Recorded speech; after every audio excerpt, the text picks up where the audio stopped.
बिस्मिल्लाहिर्रहमानिर्रहीम। अस्सलाम वालेकुम नादरीन।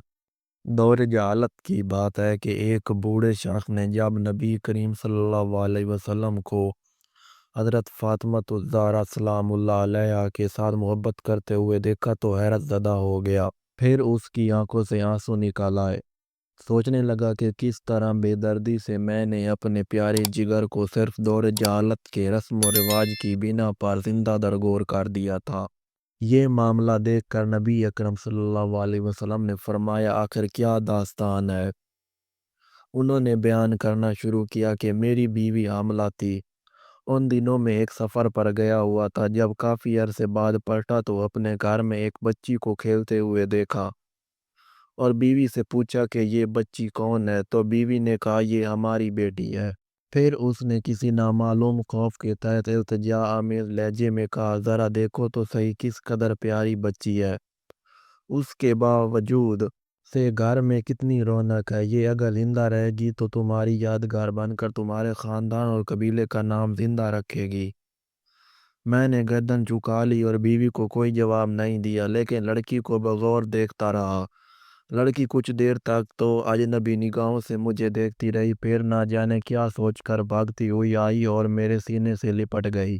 मैंने भी जज्बात की रूह में उसको आगोश में भर लिया और प्यार करने लगा। कुछ अरसा ऐसे ही गुजरा कि लड़की आहिस्ता आहिस्ता बड़ी होती रही और काफ़ी होशियार बन गई। जब वो अपनी बलोगत के करीब पहुंच गई तब उसकी माँ को मेरी तरफ से बिल्कुल इत्मीनान हो चुका था।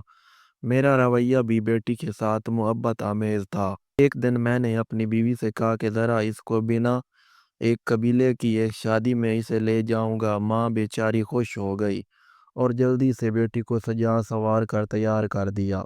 मैंने लड़की का हाथ पकड़ा और घर से रवाना हो गया। एक गैर आबाद बेयाबान पर पहुंचकर पहले से तैयार शुदा एक गड्ढे के करीब मैं खड़ा हो गया। लड़की बड़ी खुशी के साथ उछलती कूदती चली आ रही थी। मेरे करीब आकर रुक गई और बड़ी मासूमियत से सवाल किया, बाबा ये घड़ा किसके लिए है। मैंने सपाट लहजे में उससे कहा कि अपने खानदानी रस्म व रिवाज के मुताबिक मैं तुमको इसमें दफन कर देना चाहता हूँ, ताकि तुम्हारी पैदाइश से हमारे खानदान और कबीले को जो जिल्लत और रुसवाई हुई है उससे निजात मिल जाए। लड़की को सूरत हाल का अंदाज़ा हुआ तो उसके चेहरे का रंग उड़ गया और कबल इसके कि उसकी तरफ से किसी रद्द अमल का इजहार हो, मैंने उसको गड्ढे में धकेल दिया। लड़की रोती रही और गड़गड़ाती रही, लेकिन मुझ पर उसके फरियाद का कोई असर ना हुआ। मैंने गड्ढे को मिट्टी से भर दिया। अगरचे आखिरी वक्त तक वो हाथ उठाए मुझसे ज़िंदगी की भीख मांगती रही, इल्तिजा करती रही, लेकिन अफसोस मैंने अपने दिल के टुकड़े को जिंदा दरगोर कर दिया।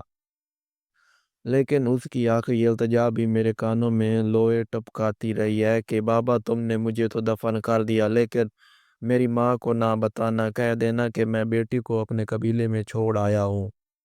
ये सुनकर हज़ूर सल्लल्लाहु अलैहि वसल्लम की आंखों से आंसू जारी हो गए। उस वक्त नबी अकरम सल्लल्लाहु अलैहि वसल्लम की आगोश में जनाब फ़ातिमा ज़हरा अलैहिस्सलाम बैठी हुई थीं। उनकी आंखें भी नम हो गईं।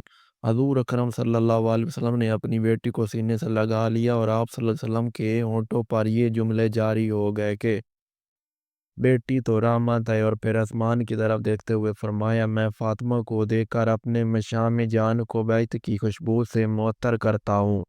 या अल्लाह मैं तो इसे मौत के वक्त आराम और रात और क़यामत के हिसाब व किताब के वक्त अफ़ू व मग़फ़िरत का तालिब हूँ। बेटियां अल्लाह पाक की रहमत होती हैं, उनकी कदर कीजिए, और ये आप लोगों के घरों में कुछ दिन के मेहमान होती हैं।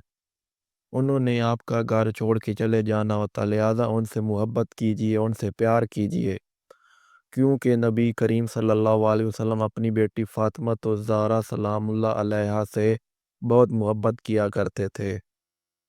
अल्लाहु अकबर। अगर आज की वीडियो पसंद आई हो तो वीडियो को लाइक कर दें, चैनल को सब्सक्राइब कर दें। मिलते हैं नेक्स्ट वीडियो में, तब तक के लिए अल्लाह हाफिज़।